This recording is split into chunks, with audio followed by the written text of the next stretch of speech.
Since Trump's re-election, Democrats are less optimistic about the future of the party than any time in the last 8 years, according to a new Pew Research poll. But some of the stats I'm about to share with you in a moment will blow your mind. It also confirms what we saw before the election as well, that Americans have confidence in Trump's plans for the economy, while they think negatively about many parts of his incredibly weird and horrible personality. Roughly half, 51% of Democrats and independents who lean toward the party say they're optimistic, while 49% say they're pessimistic about its future. Democratic pessimism is up compared with both 2016, when 38% said they were feeling that way in the wake of Trump's first presidential victory, and in 2020, when 17% of Democratic-aligned adults described themselves as pessimistic after Biden's win in 2020. They also did not feel pessimistic after the 2018 and 2020 midterms. By contrast, 86% of Republican-aligned adults now call themselves optimistic about the GOP's future, up from 65% who said the same 2 years ago. Roughly 8 in 10 said they were optimistic following Trump's 2016 election, and 8 in 10 following his 2018 midterms, with 74% calling themselves optimistic after Biden's 2020 victory. I think speaking to the great optimism / twisting of reality / delusion of today's Republican Party, even in the face of great loss. They feel amazing about how their party's going. That kind of confidence really pushes things through. By contrast again, Democratic pessimism this year is particularly pronounced among younger members of the party, with 55% of Democratic-aligned adults younger than 50 taking a negative view of the party's future, compared with 39% among their older counterparts. Overall, half of US adults say that the Republican Party represents their interests at least somewhat well, modestly higher than the 43% who currently say the same of the Democratic Party.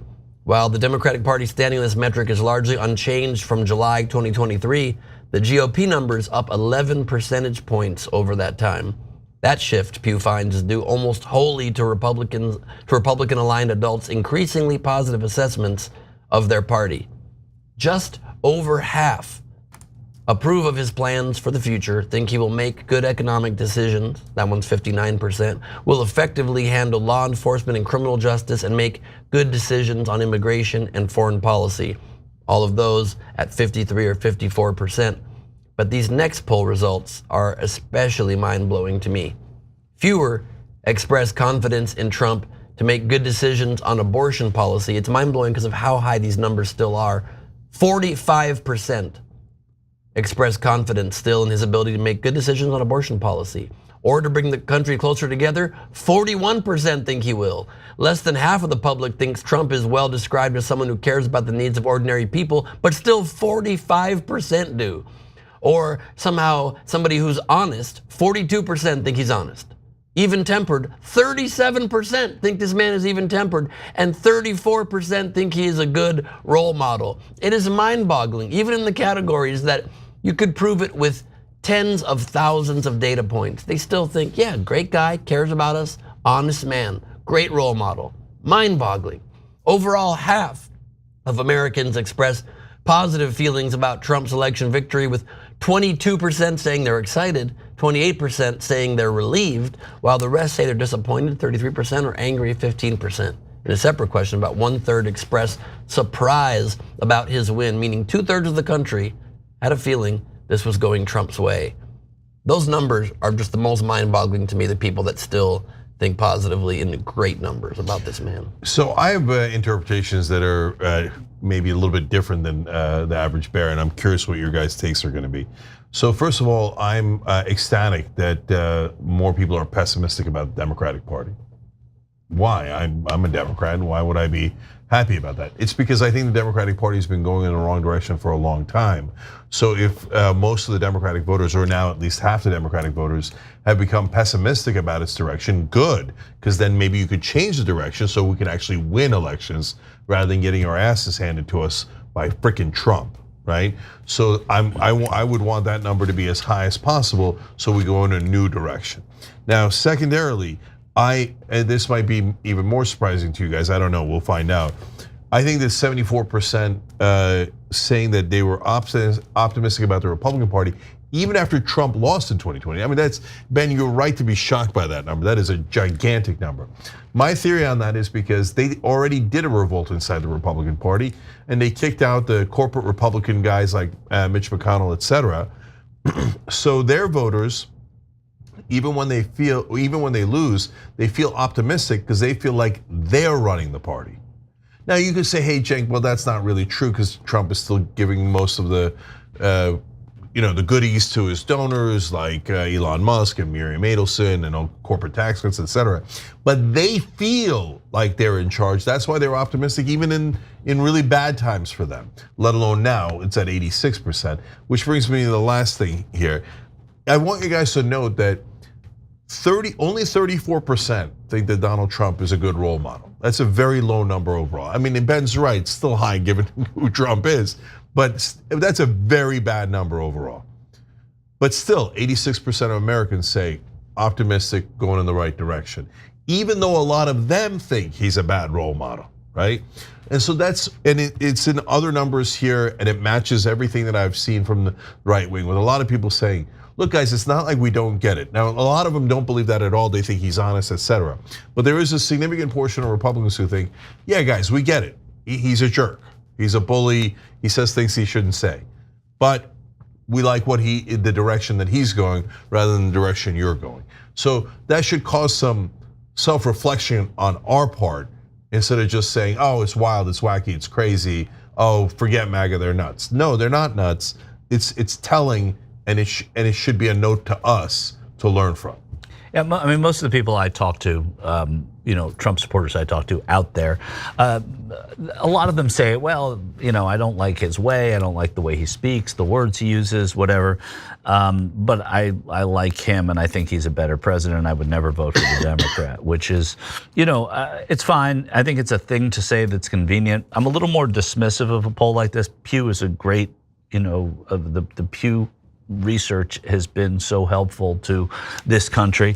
I think taking a poll within weeks after an election, you have people justifying what they've just done. You have people, hurt, upset. You have people excited and victorious. I just think it's bad timing. I'm not a pollster. They know it better than I, but I would love to read their work a year from now rather than right after an election where people are trying to justify what they just did.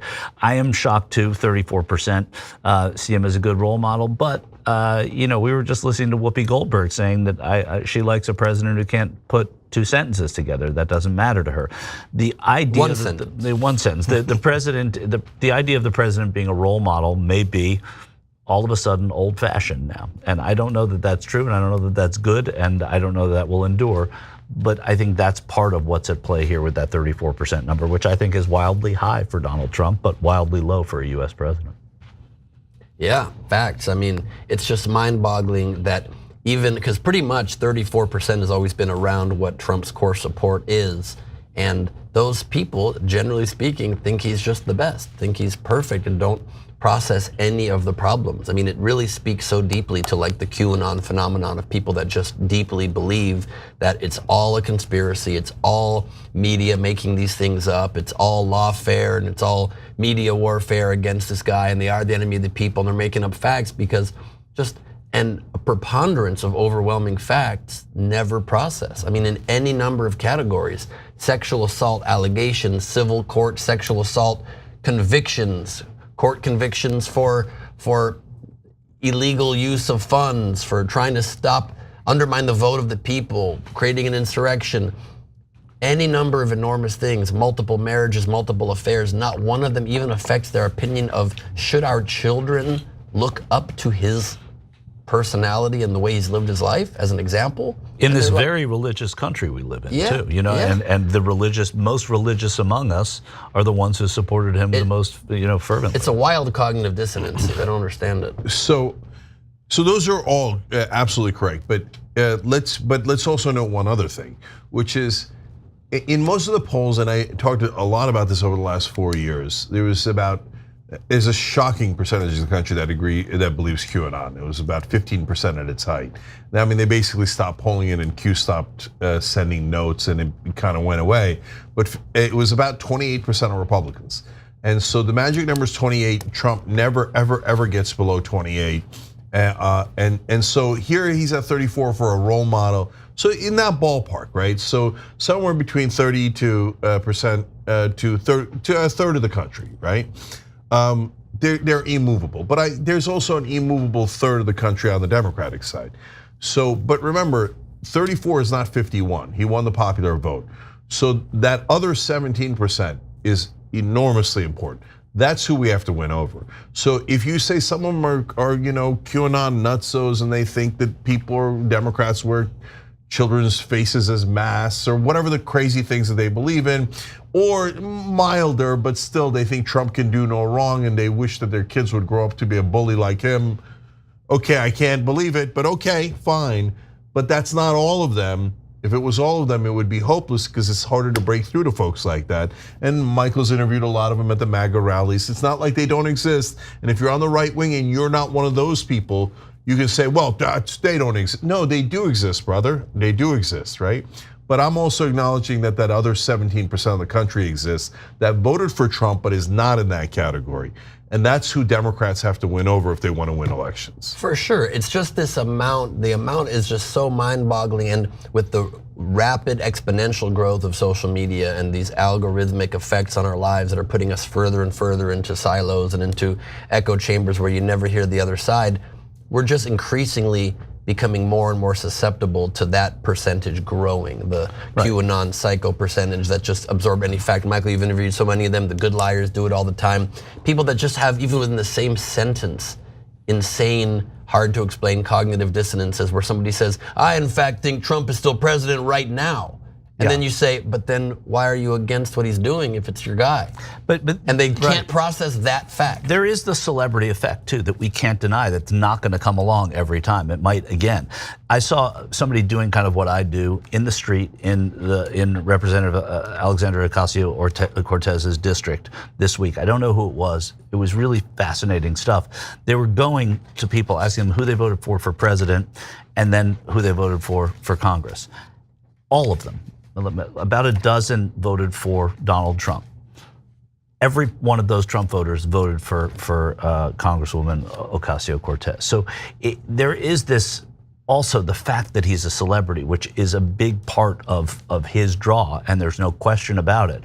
And that will be hard to sustain once they get back to, if they get back to. Yes, but there's just still this softening of the brain. I infiltrated. There's no question, yeah. The QAnon RFK, I mean the JFK Jr. group in Texas. I went there with hidden cameras, and I was just making up facts, and they were like, really? I gotta tell the leader. I mean, just I wrote on a piece of paper, I was like, look, JFK Jr. left this note in my hotel room saying, I'll be back, hugs and kisses JFK Jr. And they're like, this looks legit. I mean, just stuff I'm pulling out of the back of my pants.